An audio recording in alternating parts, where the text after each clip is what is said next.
ഞാൻ കമർവാൻസ് കിച്ചണിലേക്ക് സ്വാഗതം. എനിക്ക് നിങ്ങളോട് ഒരു റിക്വസ്റ്റ് ഉണ്ട്. ഞങ്ങൾ പുതിയതായി തുടങ്ങിയ ഒരു ചാനലാണിത്. ശരിക്കും പറഞ്ഞാൽ ഒരു മാസം പോലും ആയിട്ടില്ല. ഒരു 12 വീഡിയോസ് ഞങ്ങൾ അപ്ലോഡ് ചെയ്തിട്ടുണ്ട്. നിങ്ങൾ സബ്സ്ക്രൈബ് ചെയ്ത് സഹകരിക്കുക. ഞാനിന്ന് ഉണ്ടാക്കാൻ പോകുന്നത് ഒരു മട്ടൻ ബുഹാരി ആണ്. ഇത് ശരിക്കും ഒരു അറബിക് ഫുഡാണ്, ഒരു കേരള ഫുഡൊന്നുമല്ല, ഒരു അറബിക് ഫുഡാണ്. പക്ഷെ ഞാനത് കേരള സ്റ്റൈലിൽ എൻ്റെ തനതായ മസാലകളൊക്കെ ആഡ് ചെയ്തിട്ട് ഒരു കേരള സ്റ്റൈലിലാക്കിയിട്ടുണ്ട്. പക്ഷെ അതൊരു അടിപൊളി ടേസ്റ്റുള്ള ഒന്നാണ്. ശരിക്കും നമ്മുടെ ബിരിയാണിയേക്കാളും കുറച്ചും കൂടെ ടേസ്റ്റാണ് ഇത്.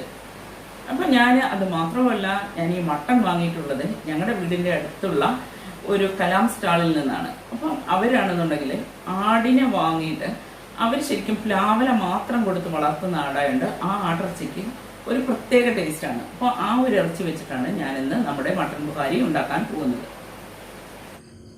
ഞാനിന്ന് ഉണ്ടാക്കാൻ പോകുന്നത് ഒരു അറബിക് റൈസാണ്, ഒരു ബുഹാരി റൈസ്. ഇതിപ്പോൾ ഞാൻ മട്ടൻ വെച്ചിട്ടാണ് ഉണ്ടാക്കുന്നത്, മട്ടൻ ബുഹാരി.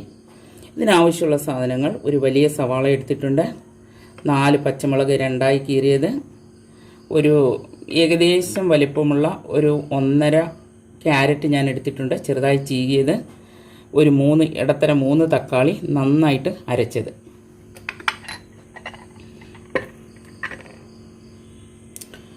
ഒരു 3 ഇഞ്ചിൻ്റെ ഒരു കഷ്ണം ഇഞ്ചി എടുത്തിട്ടുണ്ട്, ഒരു 10 ചെറിയ അല്ലി വെളുത്തുള്ളി, നാടൻ വെളുത്തുള്ളിയാണ് എടുത്തിട്ടുള്ളത്, ഒരു 10 ചെറിയ അല്ലി വെളുത്തുള്ളി, ഒരു 2 കഷ്ണം പട്ട,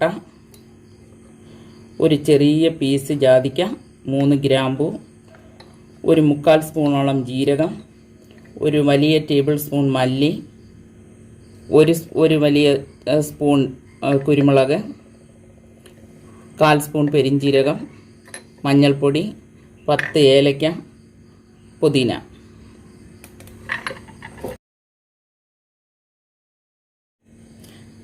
അര കിലോ മട്ടൺ എടുത്തിട്ടുണ്ട്. മട്ടൺ വലിയ കഷ്ണങ്ങളായിട്ട്, ഇത്ര വലിയ പീസായിട്ട് എടുത്തത്.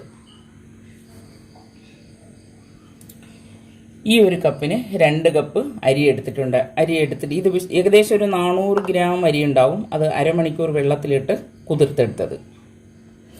നമുക്കിനി നമ്മുടെ മസാലയൊന്ന് വറുത്തെടുക്കാം. ഞാനൊരു പാൻ അടുപ്പത്തോട്ട് വെച്ച് മസാല വറുക്കാൻ വേണ്ടിയിട്ട് സ്റ്റവ് ഓണാക്കി കൊടുത്തിട്ടുണ്ട്.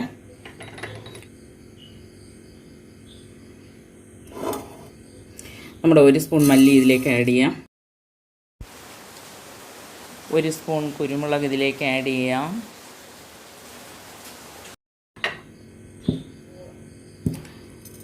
1/4 സ്പൂൺ പെരിഞ്ജീരകം, ജീരകം ചേർത്ത് കൊടുക്കാം,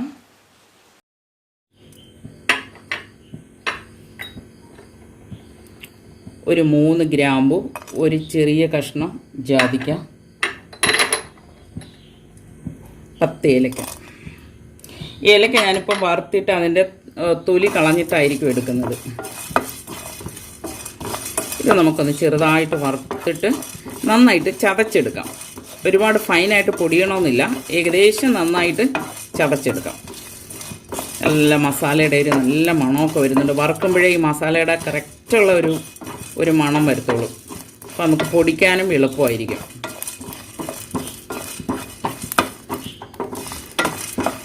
ഓക്കെ, ഇപ്പോൾ ഏകദേശം ഒന്ന് നന്നായിട്ടൊന്ന് ചൂടായിട്ടുണ്ട്. ഇനി നമുക്ക് ഇത് പൊടിച്ചെടുക്കാം.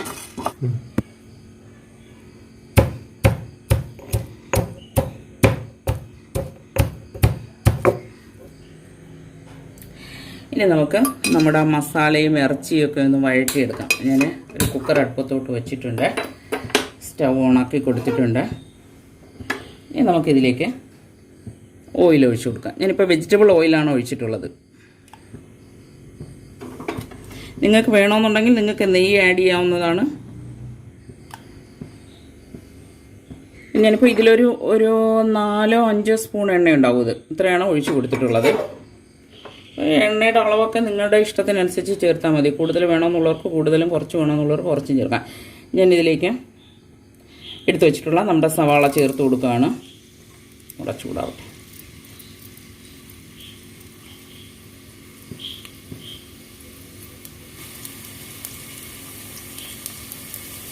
ഞാനിപ്പോൾ എടുത്തു വെച്ചിട്ടുള്ള നമ്മുടെ സവാള ഇതിലേക്ക് ചേർത്ത് കൊടുക്കുകയാണ്.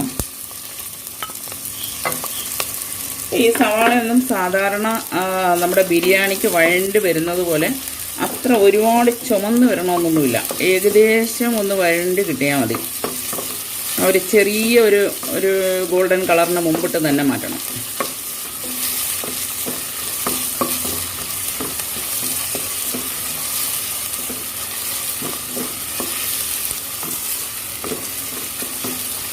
അപ്പോൾ ഇത് നമ്മുടെ ബിരിയാണിയേക്കാളും ടേസ്റ്റ് ഉണ്ടാവും. എനിക്ക് ഒത്തിരി ഇഷ്ടമുള്ള വരുന്ന ബിരിയാണിക്ക് ഇത്രത്തോളം ടേസ്റ്റ് ഇല്ല എന്ന് എനിക്കത് തോന്നുന്നു.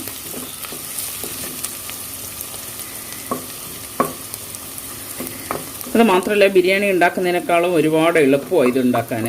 ബിരിയാണിക്ക് നമ്മൾക്ക് കുറേയധികം സവാള അരിയണം, കുറേ ഇഞ്ചി, കുറേ വെളുത്തുള്ളി, തൈര്, അങ്ങനെ കുറേ കാര്യങ്ങൾ ചെയ്യണം. ഇതാകുമ്പം കുറച്ച് ഈസി ആയിട്ട് നമുക്ക് ഉണ്ടാക്കാൻ പറ്റും.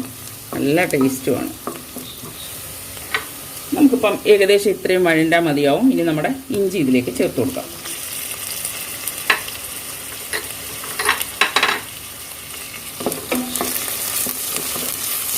നമുക്ക് നമ്മുടെ വെളുത്തുള്ളി ഇതിലേക്ക് ആഡ് ചെയ്യാം.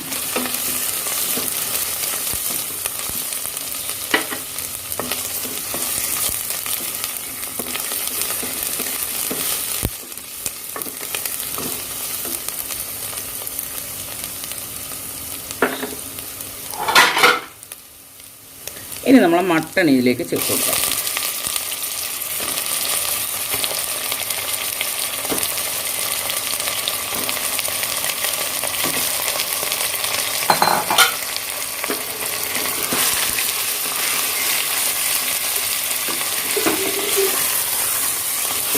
മട്ടനും ഈ സവാളയും കിടന്ന് ഒന്ന് മട്ടൻ്റെ ആ വെള്ളമൊക്കെ ഒന്ന് ചെറുതായിട്ടൊന്ന് വറ്റി വരണം.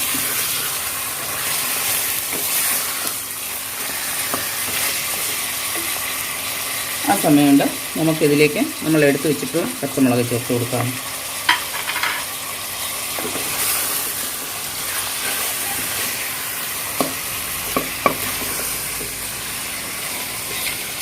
ഇപ്പം നമ്മുടെ ഇറച്ചി ഒരു 3 മിനിറ്റോളം ഞാൻ വഴറ്റിയിട്ടുണ്ട്. അതിൻ്റെ വെള്ളമൊക്കെ ഒന്ന് വറ്റി ഇപ്പോൾ ഒരു ചെറുതായിട്ടൊന്ന് സവാളയും എല്ലാം നല്ല ഇതായിട്ട് വാടിയിട്ടുണ്ട്. ഇനി നമുക്ക് നമ്മുടെ മഞ്ഞൾപ്പൊടി ചേർത്ത് കൊടുക്കാം. ഒരു 1/4 സ്പൂൺ മഞ്ഞൾപ്പൊടിയാണ് ഞാൻ എടുത്തിട്ടുള്ളത്. അത് ചേർത്ത് കൊടുത്തു. പിന്നെ നമ്മൾ എടുത്ത് വെച്ചിട്ടുള്ള ആ പട്ടയും കൂടെ ഞാൻ ഇതിലേക്ക് ചേർത്ത് കൊടുക്കാം.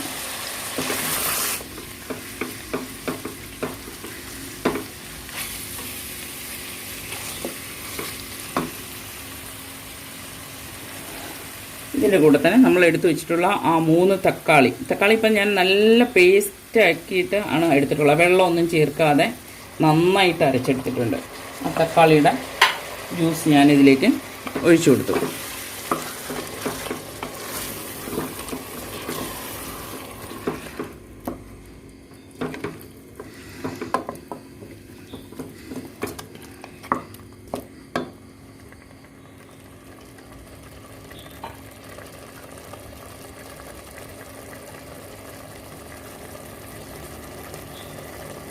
അതിൻ്റെ കൂടെ തന്നെ എടുത്തു വെച്ചിട്ടുള്ള ആ ക്യാരറ്റ് ഇതിലേക്ക് ചേർത്ത് കൊടുക്കും.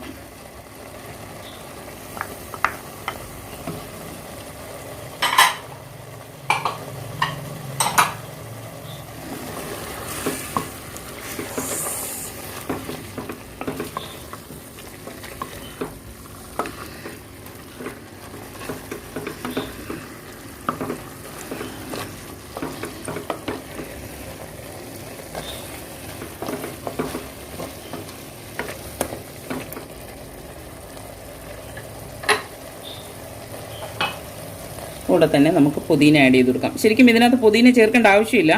പക്ഷേ ഞാൻ പറഞ്ഞല്ലോ, എൻ്റെ മസാല കുറച്ച് ഇതിനകത്ത് ആഡ് ചെയ്തിട്ടുണ്ട്. അതുകൊണ്ടാണ് ആ പുതിന, നട്ട്മഗ്, മറ്റേ ജാതിക്ക എല്ലാം ചേർത്തിട്ടുള്ളത്.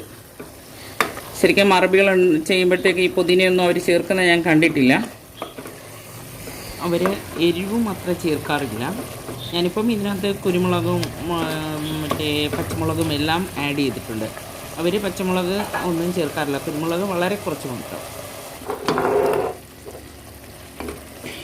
ഇനി ഇതിലേക്ക് നമ്മൾ നേരത്തെ പൊടിച്ച മസാല ഇതിലേക്ക് ചേർത്ത് കൊടുക്കാം. ഇങ്ങനെ ഞാൻ പൊടിച്ചിട്ടുള്ളൂ. ഒന്ന് ചതച്ച്, ഏകദേശം നന്നായിട്ട് ചതച്ചെടുത്തു.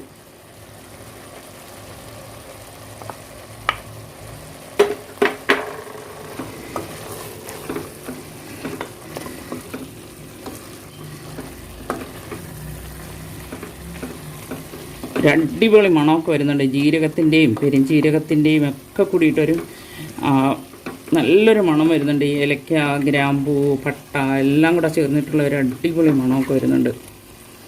പ്രത്യേകിച്ചും ജാതിക്കയുടെ മണം എനിക്ക് ഭയങ്കര ഇഷ്ടമുണ്ട്.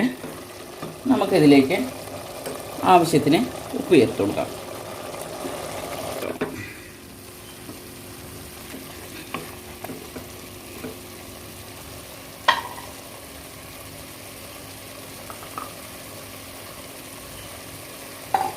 ഇതിലേക്ക് നമുക്ക് അര കപ്പ് വെള്ളം ഒഴിച്ചു കൊടുത്തിട്ട് ഇതൊന്ന് വേവിച്ചെടുക്കാം. ഞാൻ കുക്കർ അടക്കുകയാണ്. ഒരു 4-5 വിസിലാകുമ്പോഴത്തേക്കും ഇറച്ചി വെന്ത് കിട്ടും. പിന്നെ അത് വെന്തോന്ന് നിങ്ങൾ നോക്കേണ്ടി വരും. ഇത് കുറച്ച് അധികം മുറ്റാത്ത ഇറച്ചിയാണെന്ന് എനിക്ക് തോന്നുന്നത്. നമുക്ക് നോക്കാം. ഒരു 4-5 വിസിൽ കഴിഞ്ഞിട്ട് നമുക്ക് വെന്തോ ഇല്ലയോ നോക്കാം. വെന്ത് കഴിഞ്ഞിട്ട് നമുക്കിതിൽ അരി ചേർത്ത് വേവിച്ച് വെക്കാം. നമ്മുടെ ഇറച്ചി വെന്തിട്ടുണ്ടോ എന്ന് നോക്കാം.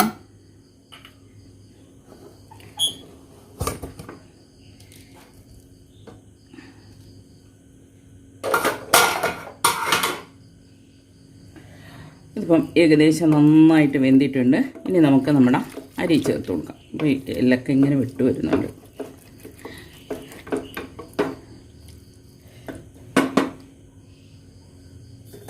ഇനി നമ്മളിപ്പം നേരത്തെ 2 കപ്പ് അരിയായിരുന്നു എടുത്തിട്ടുണ്ടായിരുന്നത്. ഒരു 2.5 കപ്പ് വെള്ളം, ഇതിപ്പം ചൂടുവെള്ളമാണ് ഞാൻ ഒഴിക്കുന്നത്. 2.5 കപ്പ് വെള്ളം ഒഴിച്ചിട്ട് നമുക്കൊന്ന് തിളപ്പിച്ചെടുക്കാം.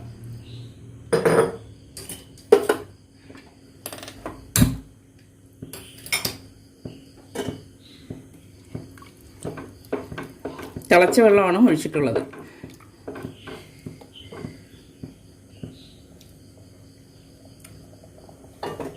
നമുക്കൊരു ഇത്തിരി ഉപ്പും കൂടെ ചേർത്ത് കൊടുക്കാം.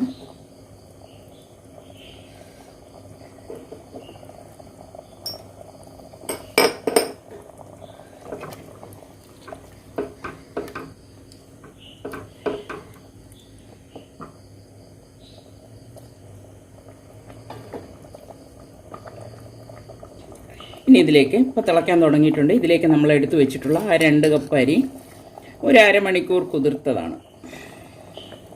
അത് ഇതിലേക്ക് ചേർത്ത് കൊടുക്കാം. 2.5 കപ്പ് വെള്ളം ഒഴിച്ചിട്ടുണ്ട്. 2 കപ്പ് അരി കുതിർത്തതും ഇതിലേക്ക് ചേർത്ത് കൊടുത്തിട്ടുണ്ട്. നമുക്കിതൊന്ന് ഇളക്കി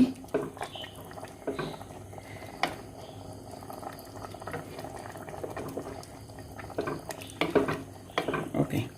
കുക്കർ ഞാൻ അടച്ചിട്ടുണ്ട്. ഇനി നമുക്ക് ഒരു 10 മിനിറ്റ് ചെറിയ തീയിലൊന്ന് വേവിച്ചെടുക്കാം. വിസിലിട്ടിട്ടുണ്ട്.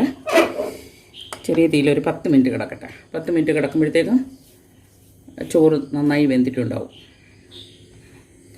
നമ്മുടെ ചോറ് എന്തായി എന്ന് നോക്കാം. നന്നായിട്ട് വെന്തിട്ടുണ്ട്. നമ്മൾ ഇറച്ചിയും നന്നായിട്ട് വെന്ത് നമ്മുടെ ചോറും എല്ലാം നല്ല അടിപൊളിയായിട്ട് വെന്തിട്ടുണ്ട്. നല്ലൊരു മണമൊക്കെ വരുന്നുണ്ട്. നമുക്കിനി ഇതൊരു പ്ലേറ്റിലേക്ക് മാറ്റാം.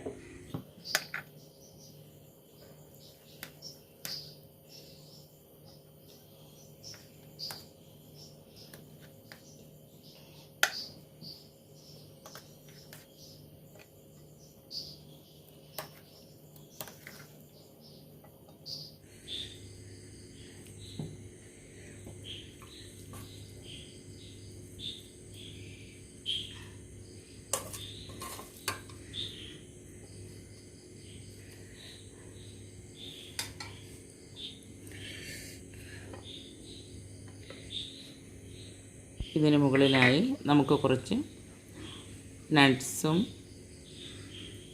മുന്തിരി വറുത്തതും കൂടി ഇട്ട് കൊടുക്കാം. ഇത് ഓപ്ഷനിലാണ്, നിർബന്ധമൊന്നുമില്ല. അപ്പം ഇത് ഇങ്ങനെ ഇട്ടിട്ട് കഴിക്കുന്നത് നല്ല ടേസ്റ്റ് ഉള്ളതുകൊണ്ട് ഞാൻ ചേർത്തു എന്നേ ഉള്ളൂ.